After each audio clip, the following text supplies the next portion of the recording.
Hey everybody, this is the Mud Guy, and I want to introduce you to my latest RC. This is the Mugen MBX6 Eco. It has taken me so long to complete this RC that it has actually been discontinued in favor of the MBX7. This is my first 8th scale buggy, and I was lured to the Mugen for its durable nature. Whereas no RC is indestructible, I am finding this one to be pretty damn close.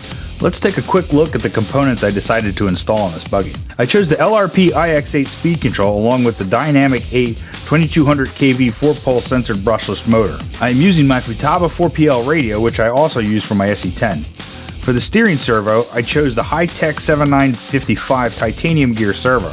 And for the tires, I went with Proline calipers, which I'm finding to be a great all-around tire.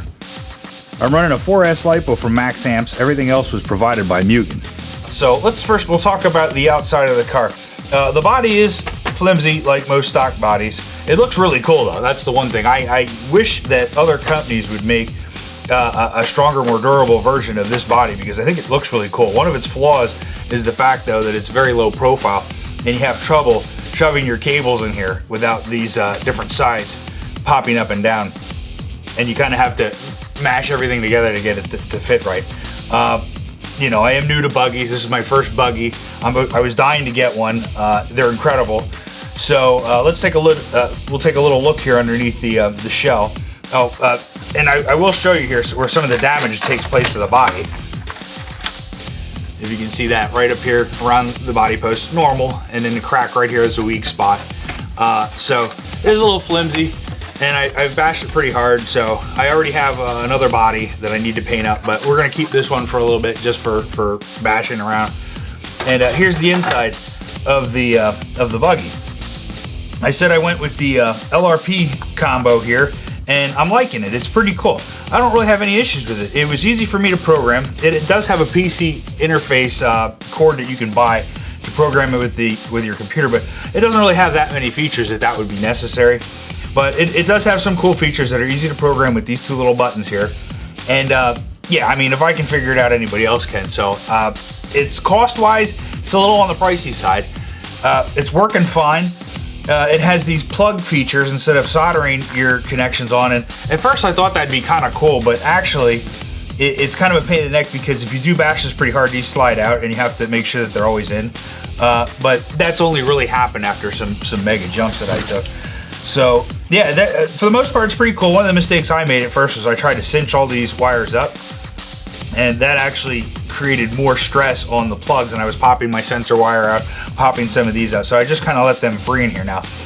This is the only way I could really mount it to get the body on, so all these cables would kind of be in the center. It does hang out a little bit here in the back corner, but for the most part, it stays put, and it works really good. They give you a little pinion gear here. And you do get a servo horn. I don't know if that was common in previous models, but it did come with a servo horn. Yeah, I went with the Hi-Tech 7955 titanium gear servo, which is great, and I've beaten the crap out of it. One thing I want to talk about, when I got this RC, it really blew my mind. You know, if I was to do an unboxing of anything, I should have probably done it on this RC because this is just overall a very robust, very nice looking car. And a nice looking buggy. But one of the things that was an issue is right here, this little link, when I screwed the bolt in through the bottom, I saw some shavings came out and they were actually rust colored. And it was completely stripped. And for some reason, when it came to me, this little guy here, the eyelid on this link here was actually kind of corroded and it stripped out right away. So I through bolted it right here with a little nut. So I had to do that. Not a huge deal, not a big deal, and I think the servo saving function isn't going to be affected by this little through bolt, but now I don't have an issue with it. Another thing that I broke, and this was partially my fault, was I cracked the battery case here a little bit, but when I first put my battery in, I tried to cinch all these cables in here with the battery, and it created it wasn't a very tight environment for the battery, so the battery actually came out, the battery shell cracked. Now, before, you know, everybody writes in and tells me how dangerous that is, it's not that bad, and I duct taped it, but that's one of the reasons I'm not showing the battery in this video. But I do have it put back together. It's working fine. I've used it many times now, so that's not an issue. But as it slid around in here, it also busted the battery tray, so that's not a really expensive upgrade. Another thing I had to replace one of these tore, and I saw on other other buggies and other kits that they actually have a third strap that goes along this way, and I think that would be kind of cool. Mugen doesn't offer anything like that, but that might be kind of a cool mod in the future to have a strap going this way, because that's how the battery shifts front to back. So yeah, I busted a battery strap, the battery tray, I busted my battery, and some of the screws do back out after a lot of use, and it was these two guys right here that backed out. So you got to kind of, you know, check that, you know, like all maintenance on any RC, some of these screws will back out. But you know, I've really taken this thing on some serious jumps, and it's quick, very, very durable. I can be okay with the indestructible, you know, title that it gets. Well, not completely indestructible, but it is definitely very durable.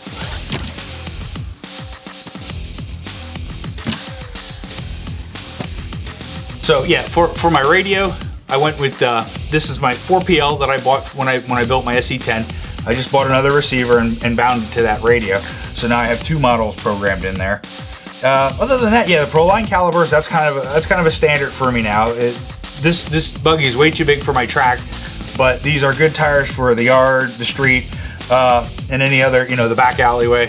This little thing here, I'm guessing, is to hold some kind of transponder, but I can remove that and actually add a longer chassis brace here. But yeah, very durable carbon fiber here. You know, big giant, I guess these are called pillow ball knuckles. The shocks are incredible. They look like they're CNC machined out of aluminum. They look great. Big plate of aluminum on the bottom. Really heavy duty arms. Really cool all around. You know, like I said, I'm still new to this, so I'm going to learn a lot. And buggy guys, feel free to comment in and give me any advice you can, because it'll help. But for the most part, I'm glad I went this direction. I'm kind of thinking that, you know, if I get another basher, it'd probably be another buggy. So another 8-scale buggy, just because I'm in love with this. We'll see. Time will tell. I'm still learning about this, and you know, I got a long way to go yet. So you know, that's my new RC, the Dimachaeri. We'll talk more about what that means in the future. But this will be my champion when it comes to bashing in the bash arena. So you know, look forward to that. Thanks for watching. You know, stay tuned.